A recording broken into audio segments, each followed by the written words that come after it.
তোফাজ্জলের কথা নিশ্চয়ই মনে আছে। সেই তোফাজ্জলের বাসাতেই কি ছিল আসল খুনি? এটা আমার কথা না, এটা যার কথা এবং কেন এই কথা উঠল সেটাও আমি জানাচ্ছি। এবং পুরো ঘটনাটা জানার পর কঠিন হৃদয়ের মানুষ হয়ে থাকলেও আপনার মনে একটু হলেও তোফাজ্জলের জন্য কান্না আসবে।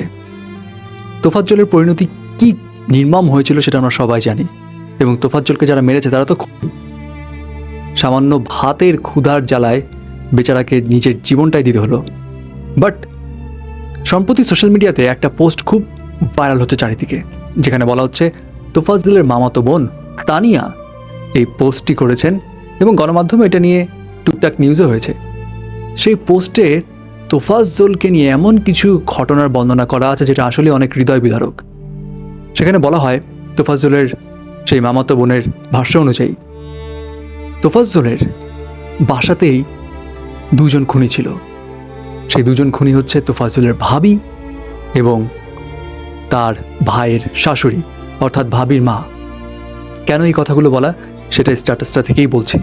সে স্ট্যাটাসে আরও উল্লেখ করা হয় অনেকের বাসাতেই ভাবি রয়েছে, কিন্তু ভাবি মায়ের মতো আচরণ করে, একজন গার্জিয়ানের মতো আচরণ করে।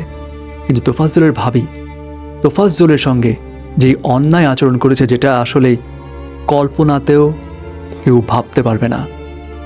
সেখানে উল্লেখ করা হয় তোফাজ্জলের এই ভাতের কষ্টটা আসলে বাসা থেকেই ছিল।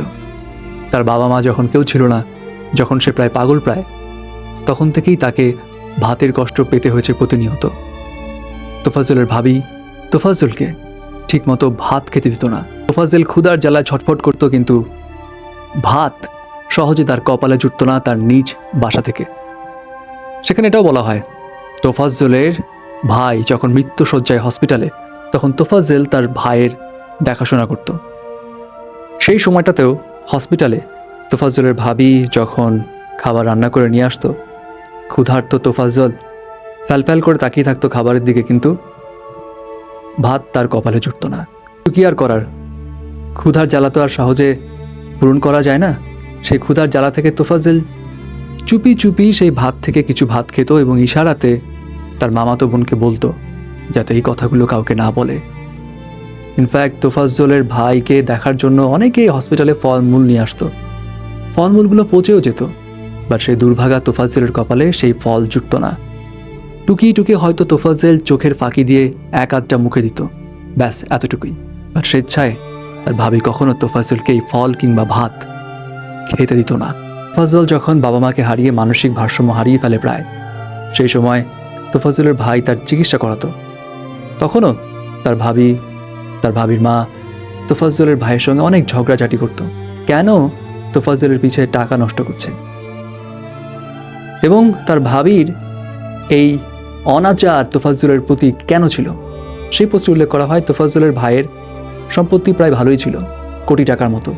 সেই সম্পত্তির ভাগ যাতে তোফাজ্জল না পায়, সেই জন্য তোফাজ্জল সুস্থ হোক এমনটা তার ভাবি কখনোই চায়নি। এবং এখন তার সে মামাতো বোনের দাবি, তোফাজ্জল মারা যাওয়ার পর অভিভাবক হয়ে সামনে আসছে তোফাজ্জলের সেই ভাবি, কান্নাকাটি করছে। কিন্তু এই কান্নাকাটি করার পিছনে রিজন কি? রিজন হচ্ছে তোফাজ্জল যখন মোটা অঙ্কের ক্ষতিপূরণের টাকা পাবে, সেই টাকার ভাগিদার যেন তার ভাবি হয়। তোফাজ্জলের মামাতো বোনের সেই পোস্টে একদম সহজ স্বীকারোক্তি রয়েছে যে আত্মীয় স্বজন হিসেবে তারাও তোফাজ্জলের ঠিকমতো যত্ন আদি করতে পারেন, এটা তাদের ব্যর্থতা।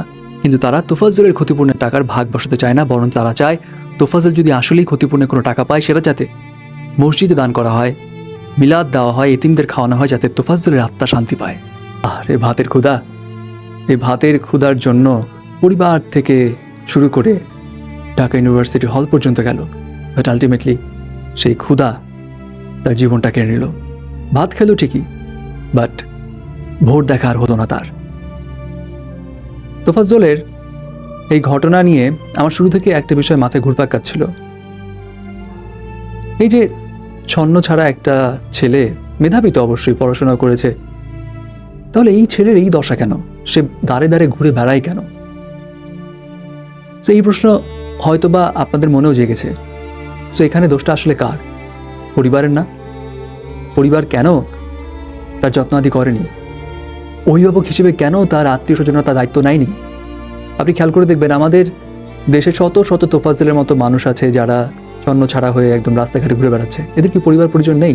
আছে অবশ্যই, কিন্তু কেউ দায়িত্ব নিতে চায় না, কেউ তাদের প্রতি সহানুভূতি দেখাতে চায় না, যেটা খুবই দুঃখজনক। আমরা মনে করি হয়তো এদেরকে নিয়ে কোনো আইন নাই, বাট মানসিক স্বাস্থ্য আইন 2018 অনুযায়ী এই সমস্ত মানসিক ভারসাম্যহীন বা মানসিক অসুস্থ মানুষকে যদি কেউ অসম্মান করে বা লাঞ্ছিত করে, তাহলে সেটার বিরুদ্ধেও আইনগত ব্যবস্থা নেওয়া যায়। তারপর তাদের অভিভাবক যদি যত্ন আদি না দেয়, তাদেরকে চিকিৎসা না করে, তাহলে সেটার জন্য মনিটরিং কমিউনিটি ব্যবস্থার কথা ছিল প্রত্যেক জেলায়, বাট সেটার বাস্তবায়ন হয়তো নেই, যার কারণে তোফাজ্জেলের মতো এমন মানুষজনের এই বেহাল দশা। যাই হোক, আশা থাকবে এটাই তোফাজ্জেলের এই করুণ পরিণতির পিছে যারা রয়েছে তাদের সুষ্ঠু বিচার হোক, এবং যতটা পারেন আশেপাশে এমন মানুষ দেখলে দয়া করে ঘৃণার চোখে দেখবেন না। তারা আসলে পরিস্থিতির শিকার, ভাগ্যের এক নির্মম পরিহাসের শিকার। একটু হলেও সহানুভূতি দেখিয়েন এসব তোফাজ্জলের দিকে।